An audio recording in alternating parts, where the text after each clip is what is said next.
Welcome to the Envelopes Emmy Contender Series. I'm Glenn Whipp, and today we're talking to Kyle MacLachlan, who plays, among others, Special Agent Dale Cooper, many other characters in Twin Peaks: The Return.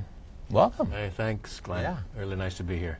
Hard to keep track of the number of characters. And there were a few. When you got the script for this, because you were maybe the only one to see the whole thing. Certainly early on, yeah. Right. What was that? What was the script? Was it in was it? Yeah, it was a giant 18-hour worth of 500 thing? plus pages, and I wasn't allowed to take it home with me. I needed to read it there in the studio where they were prepping to shoot. So I sat with a rather large pot of coffee and worked my way through it. Black, of course. Black, of course. Yes. Yeah. So yeah. You worked your way through it in one sitting. Go. Yeah, in one go. Yeah. In one go. Now, David Lynch had kind of talked to you before this about what to maybe expect.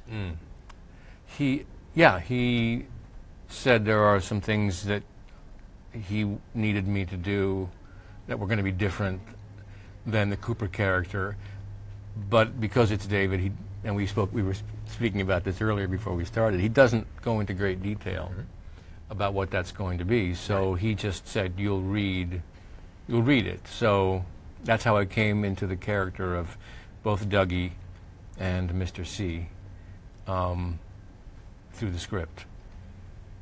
So. Yeah, the thing that I love most about watching 18 hours of this, hour at a time, is that from each hour, I never had any idea what to expect from chapter to chapter. So for you reading that, I can only imagine what that experience was like. I did have to tie things together and kind of go back and remember, as I was working my way through, kind of where things were coming from. But did you do some Google searches? Yeah, no, most of the time I just let David, he's written it, and the through line makes complete sense to him, and it's there for a reason. I don't necessarily have to understand the direction, the world. I need to understand what I'm doing in that world as I work my way through. But knowing full well he's going to assemble that in a very particular way and use whatever myself or any of the actors bring the way he wants to. He will paint with us. He started as a painter, obviously, yes, and so that's how. So I've learned over the years of working with David, I've learned that that's a bit of his process. So I just focus down on what I need to do and make that as real and as believable and as accessible or inaccessible as I need to. But as you're reading this 500 pages and with your coffee, and you see the character of Dougie, and you see Mr. C, Bad Coop, whatever you want to call him. Yeah. At what point did you start to think, well, where is Special Agent Dale Cooper? Because I really wanted a little Cooper in there too. Yeah. Did that ever? I knew that. Did you start leafing through, going? Where did he show up? Yeah. David had said that it's going to be different, and but I too waited. I think the 16th hour. I think wasn't until. I think it was. It was in the hospital. Yeah. He was introduced, and so there were. I will say that in the original reading of it, there were other, and I don't want to speak too much about this, but there were other things that were there that were in place in the script that were more of.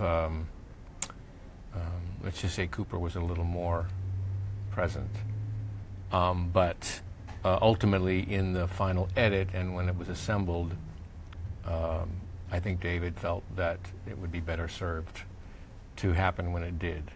So, without going into great detail. Because you can't. Because I can't. But I may have even said too much. right, probably. But the real excitement was, of course, looking at these other facets of this character, other things that David was asking me to do, that he needed me to do. And that was, as an actor and as a friend, because David and I are friends, was really exciting and,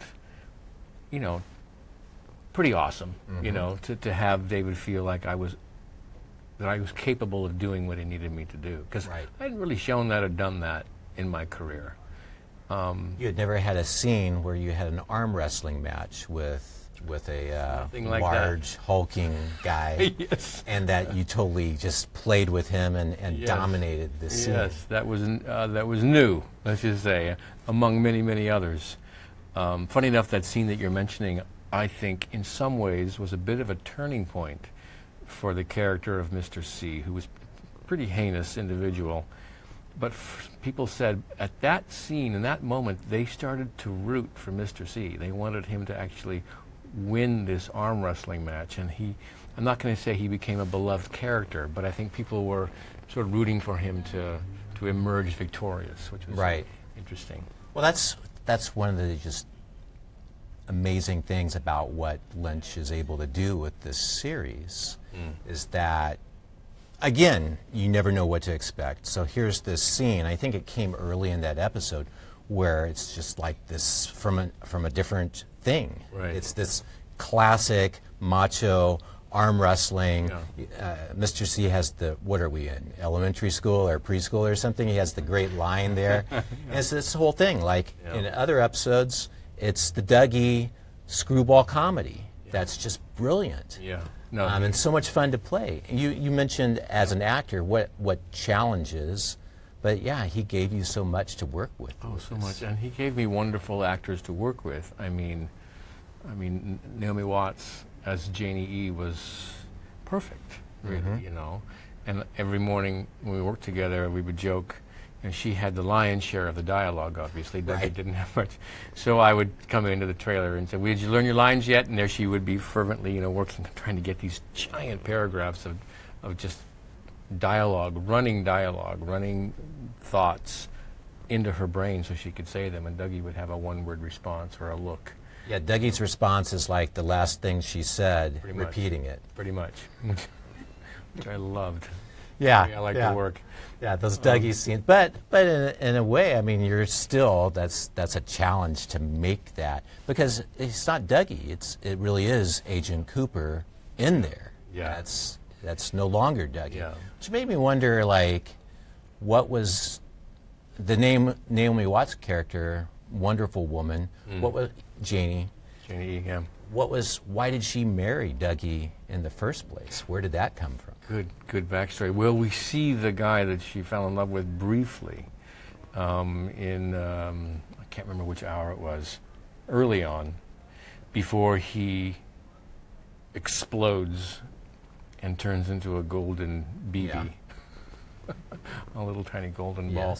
But he's that kind of overweight, blonde hair. Are you talking about the scene with the prostitute? Yeah. Again, so why did she marry this guy? He must have been a charming go-getter when he was younger, or she saw something in him that was appealing somehow, or maybe he rescued her from a situation that she wanted to get out of. There are a lot of bad situations in the Twin Peaks universe that people are looking to get out of. Yes, exactly. He was a fun character because I could walk around and sort of they had a big fat suit that I got to wear. I could pat my belly and indulge myself in an occasional donut, which was awesome. And when Dougie comes back on, I guess it's the last hour, the last chapter. Yeah. What is that? And we just see him show up at the door, and he sounds like Dougie. Right. Is it Doug? What is that? He is yet another small shift in the Dougie Cooper continuum. So he's certainly not Dougie complete, and he's not Cooper complete, but he is an entity that I think is the perfect choice, the perfect person to be with Janie E. So she sort of they found each other, I guess. Or that's a whole series in and of itself with the Mitchum brothers. Oh yeah, and sure, and the interaction on there, candy, and the finger sandwiches. Yes. I mean that's a whole a whole thing that could be. Part of the fun of working with David is you read this, and then you kind of I'm trying to visualize how David's going to do this, and I know that whatever I come up with is not going to be anywhere near as fantastic as what he's going to do. And then, of course, the three girls show up with the blonde bob and the outfits and the whole deal, and I'm like, well, of course that's how they would look. That's perfect in the David's universe, you know. Yeah. Well, you mentioned what Cooper shows up on that doorstep in Las Vegas. The last chapter. Yeah. The Cooper that we see is not really Cooper either. It seems to be a Cooper that's in between Cooper and Mr. C. He certainly has shreds of Mr. C in him, I think. David just said, he's just not quite Cooper. He's a little different. That was about the extent of the definition. Yeah. So you had to play him a little different. We see it when he goes into Judy's for the coffee, and he orders coffee. Yeah. It's not with the enthusiasm. No, it's a little more. That Agent Cooper would have had for it. It's a little. It doesn't. The enthusiasm is not there. I agree. Yeah. But I will say that it's on the page. It's in the choice of words. It's in the action. He's, as was Cooper, very capable of physical action and wrestling the gun from the guy, and you believe Cooper could have done that as well, and this guy does it as well, but it was just as a slightly harder version of the Dale Cooper that we remember and know. So these are all slices that just made sense to me, and to David as well. So we found them. I found them. You've had several months to sort of digest that last hour, last chapter. Yeah. What does it all mean? You did a lot of interviews, like right after that, those final two episodes aired, and you, I think, in honoring the spirit of what David is putting out there, didn't have a whole lot to offer yourself. Right. Yeah, in the tradition of following the tradition of David, who doesn't feel the least bit compelled to explain what something means or doesn't mean, really wants you the audience, to take away with them of your own interpretation, your own feelings about it. We shot those sequences when I come to the house and I meet the new owners very early in the filming, and I remember wanting to get the same sense as that the cold shivers in the back when you visit the Palmer house and you realize that Laura's not there, and you look up and you see the ceiling fan and some of these frames and these images from the original television show, and I knew we were kind of going into that territory, and we captured it, I think, really, really well. But I was still a little uncertain as to what it was leading to. Even the final line, what year is this? And I have my own sense about where we are and where we may have missed a certain kind of, I don't know what to say, like a connection or a junction somehow. But in terms of sort of spelling out and going back and trying to figure out what it all means, it's like, no, all I know is I'm in a place and I'm at a loss. And the Cooper character that we all know and remember was, I don't think, ever at a loss. And to see that for the first time was very frightening and disheartening and confusing. That's not what I played, but it's what I saw when I saw it. It was like, oh, now we're in trouble, you know. And you realize that even the best man, the best we think of as Cooper as the best man, maybe he didn't get there. We don't know. Yeah. It's haunting. It is haunting. It's haunting, and yeah, it speaks to, again, this battle of good versus evil, and that it's a major theme. Evil is going to win sometimes. Yeah. Or at least never go away. Or never go away. And, you know, I guess Cooper could have possibly stayed in that Twin Peaks sheriff's station. It was very moving when he said something to the effect, I wish I could, and I'm sure you can remember the line, I wish I could stay here with you, or I've enjoyed, I hope to see you again. Yeah, there was a little goodbye there. And, yeah. And you as an audience member feel that deeply, because you wish that Agent Cooper, as we know him, could spend time with the Twin Peaks friends too, you know. Yeah. But he feels compelled to go, there's unfinished business. Correct. And particularly with obviously with Laura Palmer. Yeah. And you know, and is it hubris? Is he thinking, you know, like I can make it all right? But duty too. That's who he is. Well, it is true. Yeah. He's compelled. And we don't see the soul searching that could happen. It's just, this is his job. This is what he needs to do. Very complex, interesting, intricate. Yeah, yeah. 18 hours of. Oh yeah, because sift through that, you can and that was one question that, and we have many, and I could spend the next hour talking about various things, but many questions from readers as well. Good. As you know, the Ask LA Times. One of the most popular questions that people wanted to ask was, well, that got the most likes on Twitter was the question, "What year is it?" That's yeah. That seems like that's your new. That's going to be your new coffee and cherry damn good pie. Coffee and hot. What year is it? Yeah. Yeah. Yeah. I love it. Good. Well, people are thinking. But somebody, JC, and this is a good question. How did having social media and interacting with fans make this season of Twin Peaks different for you? Because when the series first aired, there were no.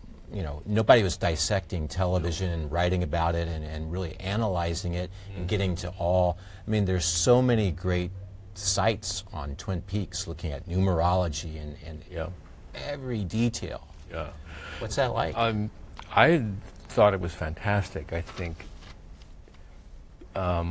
you really sense the passion of the fans and the way people, I think, felt compelled to interact with Twin Peaks. So some did it, and I put this on my Instagram a lot, Twin Peak fan art, which I really enjoy, and I share that as much as I can as it comes in. So so engaging with the fans in a personal way, and then to read a lot of the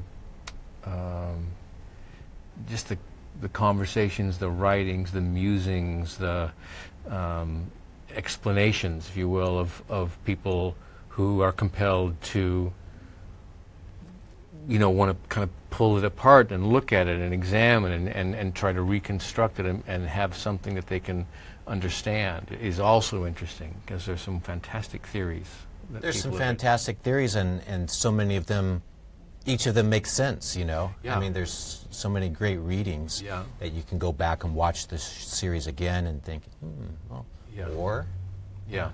So, and those change. So it's been fun as a member of the cast to engage with this and also feel a direct passion with the fans. You know, they are so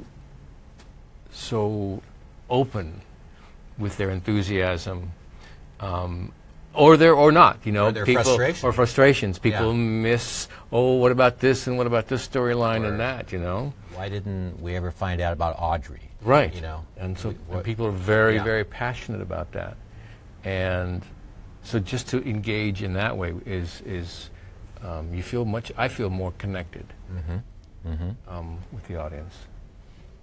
A guy named Bino is asking, how long before you can tell us about season 4? I have to take that up with Mr. Lynch. I have no 25 years from idea. now? Yeah. I would say I'll be around. I won't be moving quite as quickly. He'd be 90s. He'd be in his 90s. Yeah. Can you imagine? Yeah. But still, Oh, we're the same. What? That was the thing about this season was David Lynch, the comedic actor. Yeah. And you didn't really get to have too many scenes with him. I had a difficult scene. I had one when I was as Mr. C trying to convince David and Laura Dern both that I was Cooper and I'd been away. So I was like, okay. And all I really wanted to do was Kyle was to say, hey, David, what's going on? You know, and be kind of our silly selves, which we are, you know. And it was very, very difficult to maintain that disconnect with David in particular. Laura too, but with David in particular. How close was David's FBI agent character to David himself? Oh, he's, you know, not really. I mean, he's Gordon is, apart from the red wine, I will say that, which we all enjoy. I don't know where Gordon Cole came from, to be honest. Yeah. And it's funny when we interact, when we email back and forth. A lot of times he'll do all caps. You know, he's like as if he's Gordon Cole. Kale. He calls me Kale because of. That's a long story, and I hear his voice in his texting, in the caps. Did you see him on Louis? I didn't. I missed him on Louis. It's another great comedic performance. He's just. Well, did you? Oh, go ahead. No, I was just saying his timing is impeccable. It's perfect. Well, that's why he's a great director too. He understands timing, I think, better than anyone. But he made a short acceptance film where, and I knew he was funny, but it was just remarkable. He keeps getting called off camera because things are happening off screen. There's like a car accident and then a horse comes. That was good. And I was literally kind of awestruck at just how brilliant it was. Megan wants to know, is there a quality or trait of Cooper's you wish you had?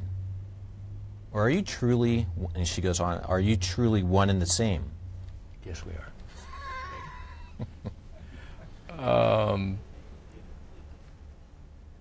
You know, I mean, he's got so many great qualities, the Cooper character.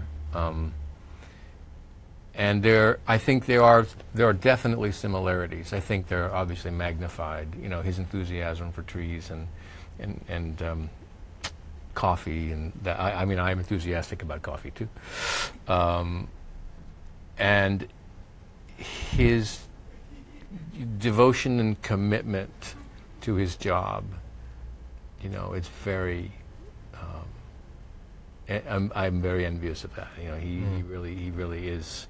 He really is committed to it, and I think it seems to me that his first impulse with anyone that he meets is he immediately can size them up. You know, he has an ability to ascertain and sort of look at them, and he absorbs who they are and what they are, and he's got a tremendous ability to do that, and that would be something that I admire a great deal. Ivan wants to know, has your opinion of Fire Walk with Me changed in light of season 3 and its connections with the film? Well, I don't know how that would change. I think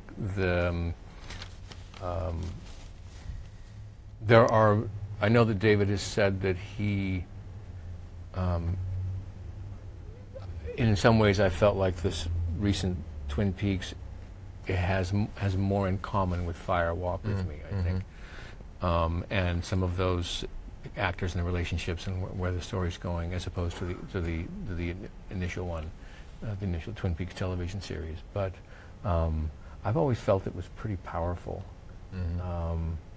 Fire Walk, and so no, I think it's it brings up it makes me think about how David's work is perceived in general, and I always feel like there is a core group of people that get it immediately, but that it has a very long life, and people come to it. It's ahead of it. Well, I guess what I'm trying to say, it's a bit ahead of its time, and people come to it in their own, but they get there ultimately, and I think that's the case with a lot of David's work. It's why it stays around. It's why it's so relevant. It's why it's so compelling. I think is it has a very long life. They're not going to go away. Kareem wants to know if you could keep one prop, or maybe you have, from the set of Twin Peaks, what would it be? I would keep Candy. She would be. No, I'm just kidding. That'd get me in trouble. The thing about Cooper was he's not a material guy, so there's not a lot that he would hold on to. There's a black suit, of course, you got that, I guess. Do you have that hanging up in your closet? I don't. No, I don't. I was happy to say that I came pretty. I think I fit into the. I don't know if it was the original one or not, but I fit into whatever they had for me, which I felt good. And they said, "Oh yeah, this is from the show," and I was like, "Well, that's good. That's a good sign." That's a good sign. Yeah. 25 years. 25 years later. Yeah. But there wasn't a lot of things that Cooper had that I would. He's just not a materialistic guy. Well, when we did Dune, I have all that stuff. I got all the props from that. Yeah. But not for Twin Peaks. Many people, including Paula, wanted to know, what did Laura whisper in the Red Room? Maybe we should just ask what she Cheryl just said, whispered. "Let's get out of here and get a pizza." She was. I don't. It was the Red Room. It was backward. It was hard to hear. Yeah. That's my best answer today. Well, let's see. Where are we here? I could keep going with the readers' questions. Yeah. These are good questions. Do you feel that starring in Twin Peaks shaped your acting going forward? So starring, I guess, in the original show, which you had done quite a bit before that, too. Yeah, I started work with David. I've gone to school and I've done a lot of theater, and then I did Dune with David, and then Blue Velvet. And then I did a little sci-fi movie called The Hidden, which is kind of a fantastic rental, actually. And then I worked on The Doors. So I just kind of bumping along. But Twin Peaks and I think particularly the character of Agent Cooper, used to be when I was younger, the idea of being identified with a character, so strongly identified with a character, that was very particular and unusual and eccentric, was, I felt it was, I was certainly proud of my work, but it's like, yes, but I'm a young actor. I can do this and I can do that, and think of me as this, So you're compelled to think, okay, that's one thing that I do, and then you want to go on and you want to discover the world, And as I've gotten older and I've worked continually, and I look back now on the original character with such fondness, and my level of appreciation for the gift of Cooper. Yeah, I've grown up, I've matured, I guess, and you recognize the value, and you cherish that. So my whole thinking about Cooper, not that I hated him, I didn't by any means, I embraced him when I did it, but there was so much more that I wanted, and now recognizing that I'm identified so strongly with that character, and that character is beloved, and that's something I'll be remembered for, is actually a pretty amazing, special thing. So I've come to that. It's taken me a while, but I guess you mature. Sure. We have a lightning round where we ask these questions. God, okay, good. I mean, I guess lightning, given this show and all the electricity going on, is a little dangerous. Don't explode. We have to make sure. Okay, good. This is the vortex is going to open up over the ceiling. Be very careful what we wish for. David Lynch could be lurking. He could be. I think because you gave away the script thing at the beginning. I did. So, Yeah. What was the last show you binge watched? Stranger Things. A little bit late, but we did a quick interview with. I did something with David Harbour, Actors on Actors, and I got to spend some time with him, who I really, really like. And so, because I knew I was going to be talking to him one-on-one, it's a show that I wanted to see. It's about getting to things, right? Mm-hmm. So I sat down, started watching, and then of course I'm hooked. And now so I finished them all. So, okay. If you could go back and be on any TV show ever, what would it be? Gilligan's Island, without a doubt. Mm-hmm. Come on, you could see me on that island, right? Professor. You've got Ginger, you've got Mary Ann, you've got Mrs. Howell. Yeah. Come on. I'm going to stop there, or I'm really going to get in trouble. A lot of people watch TV to unwind. What do you do to unwind?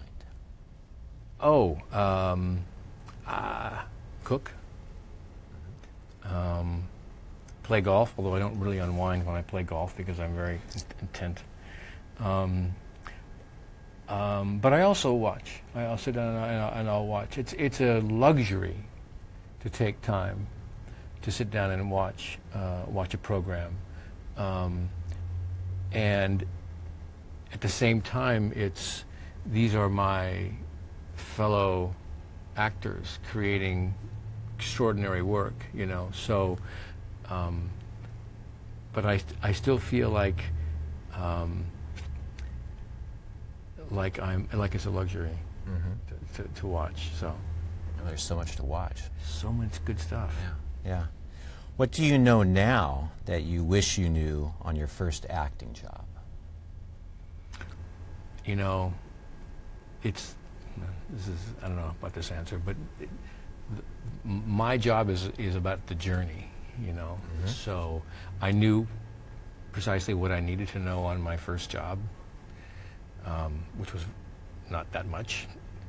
And now, at my age, and I've done a lot, I've learned a lot, and I have a tremendous amount to learn, to continue to learn about this process of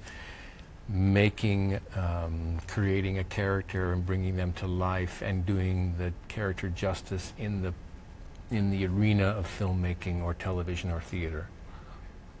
And every time I start a new project, I approach it with, God, is it going to work? Am I going to remember? Am I going to bring my best, And that's always been there. I think the organism hopefully has grown, you know what I mean? So I'm able to do my best. And I just feel like the growth will continue. Hopefully the growth will continue. I expect it till, they lay me down and send me on my way. Well, thanks. It makes me want to start getting into all the issues of mortality on this last season of Twin Peaks. Some sad things. That's another thing that just really runs through that season. Yeah, and it's beautiful, and gives you heartbreaking too. Yeah. Yeah. But yeah, it's you go through and the credits, it'd be in memory of almost every episode. Yeah, that was that's hard to watch. So they live on. People live on. Miguel lives on. Catherine lives on, but they're not here. So it's the memory. That's how people live on, and we actually have them to watch as well. So, and we can talk about it, and we tell stories. This is about the stories they're remembering. Yeah, and that's how they live on. Well, it was a great gift, a great, Thank you. Great way to pay tribute and to have those memories with this last season. So thanks for coming in today. What a pleasure. Really nice to talk with you. Yeah, thanks. For more of these Emmy conversations, you can go to latimes.com. Thanks for watching today.